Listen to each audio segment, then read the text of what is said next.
Hello everybody, CVH here, and it's time once again to talk about the monthly reward card for the Elder Scrolls Legends. And to kick off 2018, in January we have Pack Leader. Pack Leader is a 4 magic of 4/4. It's a willpower wolf with Pilfer. Summon a 1/1 young wolf. Other friendly wolves have +1/+1. And of course, if you're unfamiliar with the Pilfer ability, it triggers whenever this creature damages the opponent. So on the surface, we have a wolf with a Pilfer ability that summons a 1/1 creature or token to the board.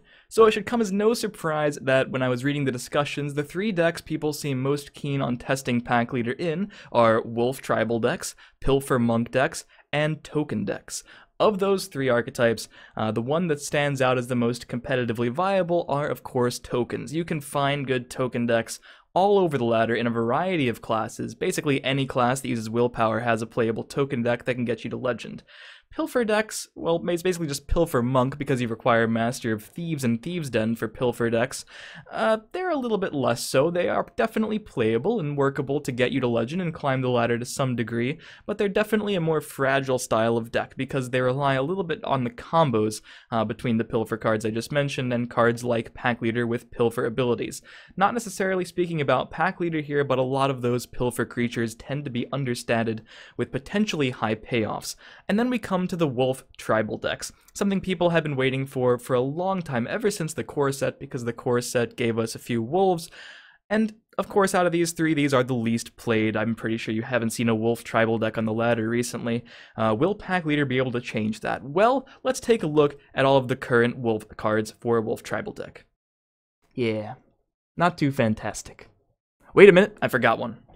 So unfortunately, I think it's safe to say that the Wolf Tribal deck will probably have to wait for a few more cards besides simply the Pack Leader, although I do appreciate what this card could potentially do for a Wolf deck should it be good in the future. In Pilfer decks, I'm not entirely sure. I haven't played a lot of Pilfer decks myself, although they typically play Cloudrest Illusionist and Hive Defender if they want willpower 4-drops, and I think that will be one of the biggest hurdles Pack Leader has to face regardless of where it begins to see play, is that it's going to have to compete against Hive Defender and Cloudrest Illusionist in that 4 magic a slot for willpower creatures.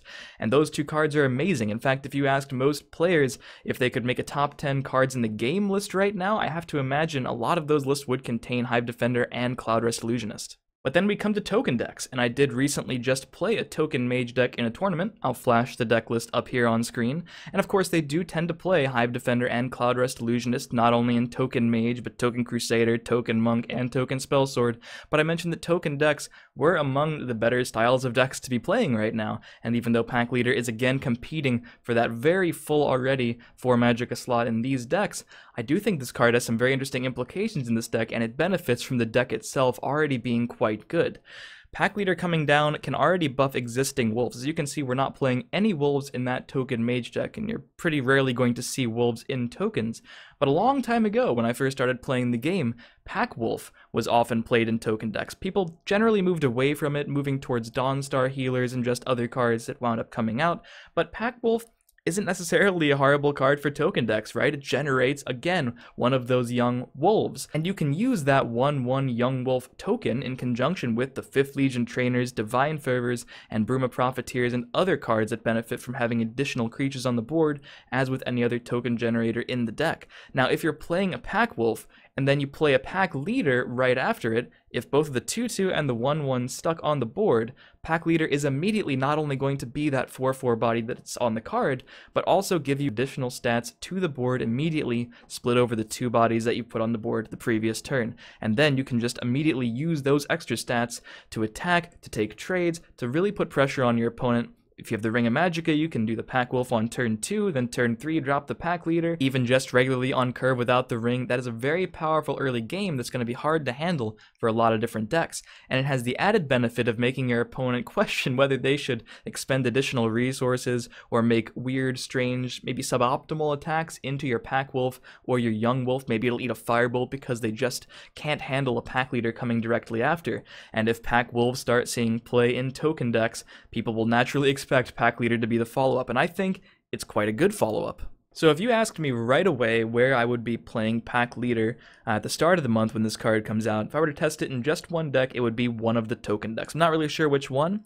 Maybe different attributes will have a better time removing some of the cards they currently play for the Wolf package, and I have to imagine the Wolf package would probably be just the Pack Wolves and the Pack Leader. At least that's what I assume. I'll probably start with just 3 of each of those.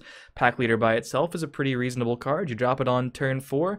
It's not too understated compared to a lot of the other Pilfer creatures out there. Reminds me of Daring Cutpurse in that the stats are okay for what you're getting, and if it's able to Pilfer, of course, you'll be getting additional 2/2 of stats on the board, and combined with the 5th Legion Trainers and Divine Fervors, that could get out of hand very quickly with even 1 or 2 Pilfers. And if you drop it on the board and you already have existing wolves, all the better. I have to imagine cards like Alpha Wolf still probably won't see play. I think that card is criminally understated, and I even think Wolf Cage is a bit overcosted. A lot of the wolf cards have their own problems, and I think for a wolf tribal deck to be entirely successful, we're going to need to see a good few more wolf support cards, maybe in the next expansion. Here's hoping, maybe in the expansion after that.